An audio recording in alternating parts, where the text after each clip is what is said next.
Welcome back everyone to another StarWarsUnlimited deck build where today we have got my final deck before set 3 releases, and it's another really fun and quite strong deck, and that is my Imperial Army, but in particular my Trooper deck. Why an Imperial Army Trooper deck? Well, we've done the clones with Hunter and now we're going to do Troopers because, well, we're preparing for our clone Trooper deck in set 3. When I first built this deck, I just kind of built it as a fun, themey deck, you know, round up Season 2 of a fun thing, but it actually ended up being a lot stronger than I first originally thought. I ended up taking games off people that I never thought would happen. I even beat a Bobby Yellow with this deck. If you enjoy seeing StarWarsUnlimited content, and especially deck build content, make sure to like and subscribe because it really does help the channel out. And not just that, set 3 is about to drop, so there's going to be plenty more deck videos to come, and I don't want you to miss out. With that being said, let's now crack on to the leader, the base, and well, how the deck plays. So the first thing we've got to go over is the leader. Why are we running Tarkin instead of Vader? So Vader, of course, he fits the theme. It's Vader and it's an Imperial Army, and he is beautiful for the deck. However, Moff Tarkin just had so much more potential with the deck and just allows these smaller units to become really strong really fast. So what does he do? Action, you pay 1, exert him, give an experience token to an Imperial unit. So if I've got my lovely 1-cost Trooper here, turn 1 you can make this a 4/2 with an experience token.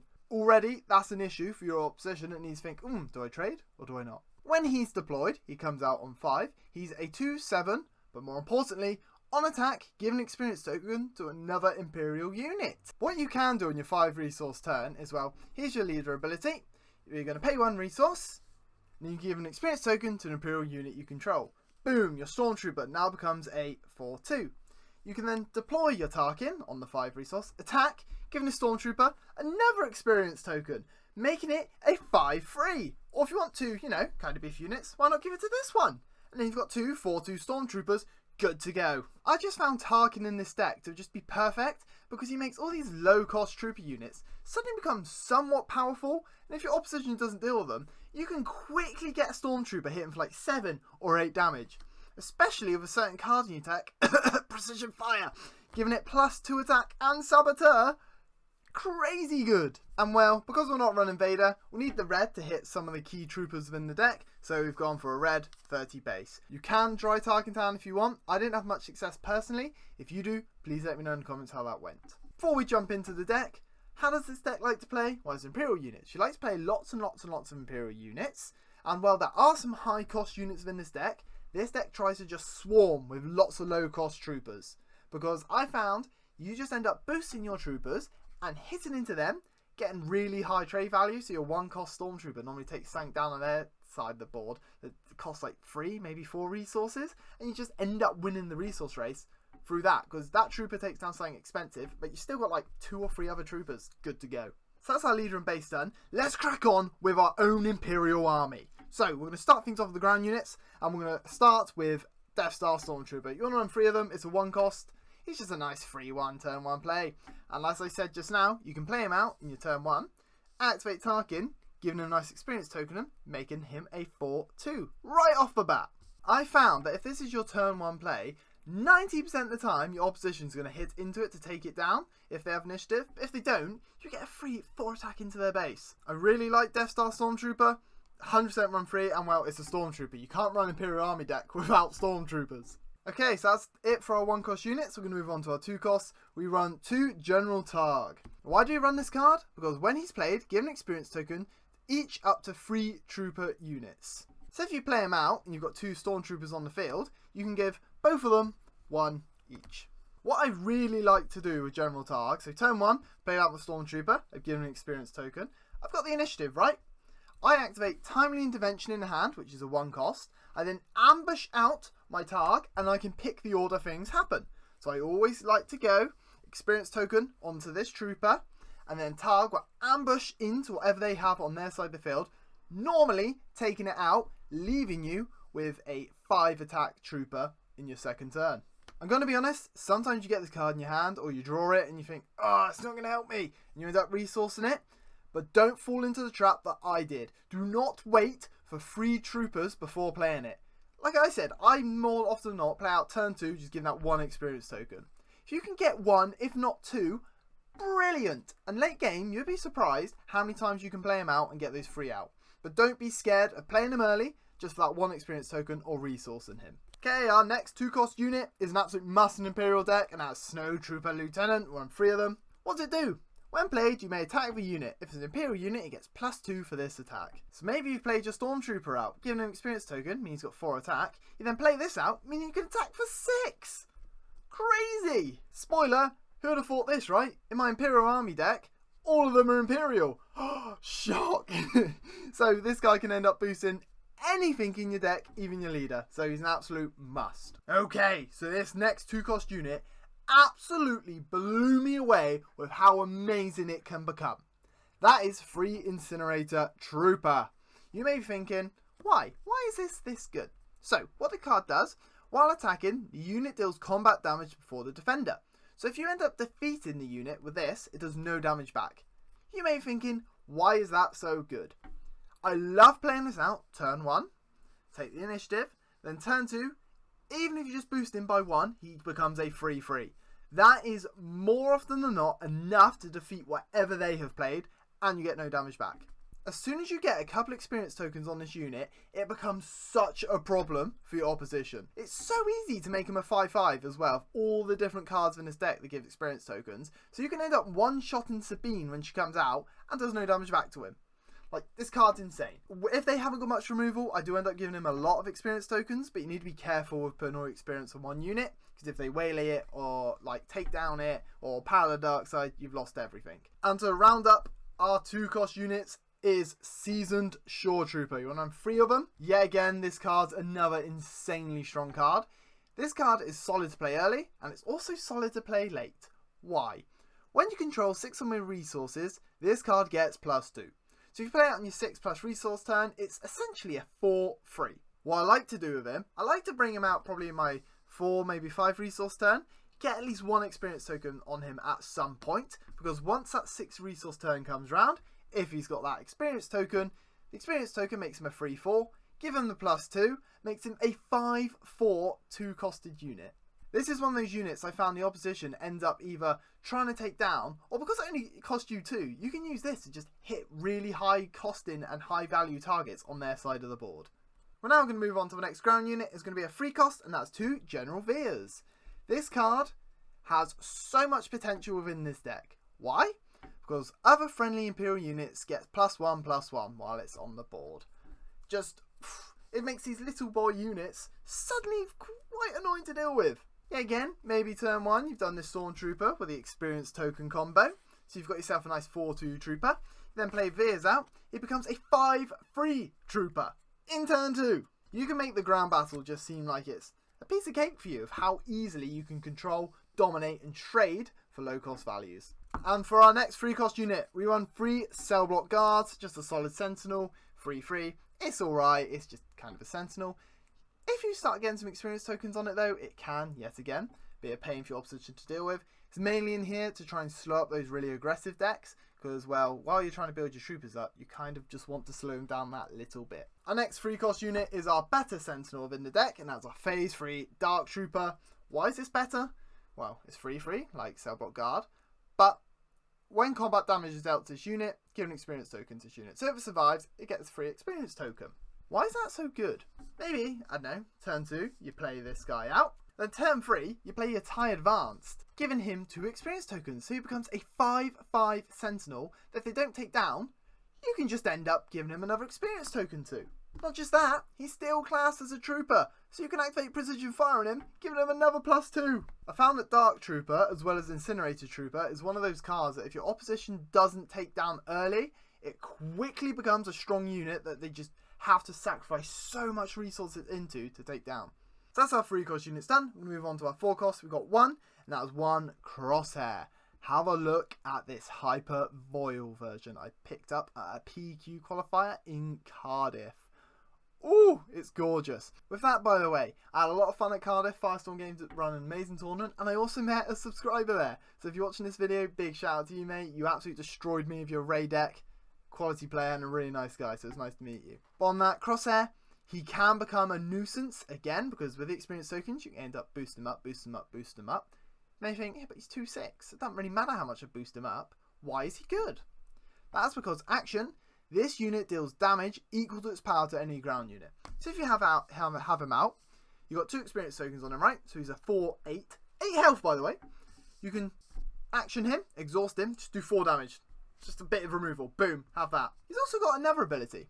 That ability is action, pay 2. This unit gets +1 for this attack. So maybe you've got those 2 experience on him. So he's a 4, 8. Pay the 2.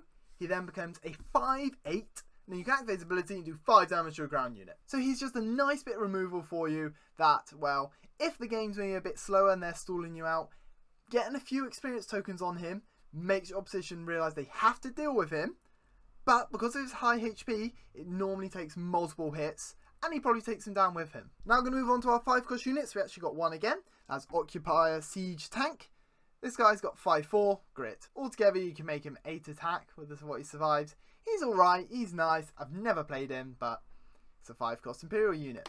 The other 5-cost Imperial unit I saw was Agent Callus, but he was a 5-cost ambush, like 4-3, I think, and I was like, not for me, thank you. Moving on to our 6 costs, we've got 2 AT-STs. I mean, it's an Imperial deck.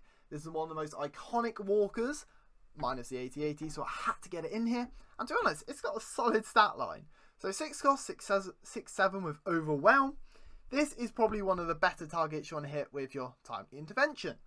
Ambushing out with an AT-ST is, not just that, it's Imperial. So you can give it experience tokens, or you can also activate your Snow Trooper Lieutenant with it, giving it another +2, meaning it can attack for 8 with Overwhelm. So that's our 6 resource units done. Let's move on to our 7 costs, and we've got 1 97th Legion. I mean, it's an Imperial Trooper deck. This is like, when I hear an Imperial Trooper deck, this is the card I think of. So what does this card do? Should we think, 7 costs, 0-0? Ugh. Nah. This unit gets +1/+1 for each resource you control. So you minimum bring out the 7 resource turn, it's a 7-7. Turn after becomes an 8-8. Turn after, 9-9, 10-10, so forth. This card becomes such a problem for your opposition to deal with, especially turn 4 you played your AT-ST out, right? Next turn you play out your 97th Legion, meaning you've got 2 beefy units out on the field at once. Do you want to know what else is absolutely insane with this card as well? You can activate Precision Fire on it, so you can give it another +2 and Saboteur. My favourite thing I've done with this deck at locals by far. It was basically, it went down whoever attacks first wins, but he had a Sentinel out on his side of the field, so basically he was going to win if he attacked me. But I had 97th Legion out. But I activate Precision Fire, given this Saboteur, skipped past the Sentinel and went straight to base of the game. Love it. Our next 7-cost unit, we all knew it was coming at some point. That is Darth Vader. If you've got more than one, 100% run, but it's a very expensive card still, and I've only pulled one, so I've got the one. I'd suggest running 3 if you got 3. What does Vader do? He's got Ambush, and when played, searches top 10 cards of your deck for any number of villainy units, which combine cost 3 or less, and play each of them for free. So, could you activate the order things come out? You activate Vader, you activate his when played, searching the top 10 cards of your deck, playing whatever you want for free, then you activate his Ambush, hitting in and clearing out wherever. He's just a really nice way to get your cheap units out. Vader, we all know how insanely good he is, that's why he's so expensive. If you've got 3, run 3. If not, run 1. If you haven't even got 1, that's okay. Maybe you want to double up in your 97th Legion or other troopers and, well, other high cost Imperial units. There are plenty of them. And to round up our ground units is 1 8 cost, and that is a Blizzard Assault AT-AT. We had to get an AT-AT or AT-AT in here. Like, I couldn't not do it. And this card's actually really nice. So it's a 9-9, and also when this unit attacks and defeats a unit, you may deal the excess damage from this attack to enemy ground unit. This can single-handedly just nuke the entire side of the board. Play it out, into their Sentinel, excess damage, clear something else out. What else is really nice? So you can play your Blizzard Assault AT-AT on your 8 resource turn. And because it's 8 resource, the turn before you've probably played out your 97th Legion. Meaning, you've then got a 9-9 and an 8-8. So that is our ground units done. Let's move on to the space units, and we start things off with 3 TIE Fighters. Yet again, it's our turn 1 play that costs 1. That's what I like to do. Same as a Stormtrooper, you play it out, give it an experience token, you've immediately got a 3-2 in space.